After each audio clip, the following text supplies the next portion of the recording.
ஒரு மிஷனரி தம்பதிகள் பெருநாட்டில் முழு நேர ஊழியம் செய்தார்கள்.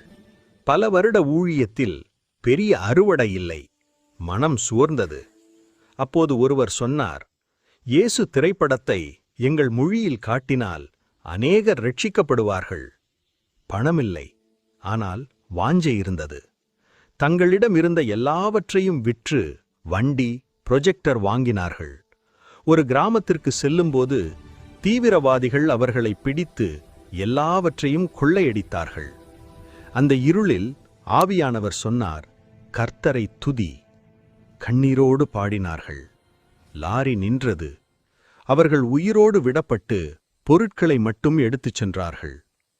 பல வருடங்கள் கழித்து கடத்தியவர்களிடமிருந்து ஒரு தொலைபேசி அழைப்பு வந்தது.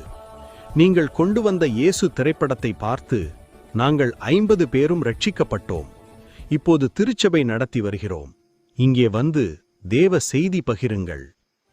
கர்த்தருக்காக நாம் செய்யும் தியாகம் ஒரு நாளும் வீணாகப் போக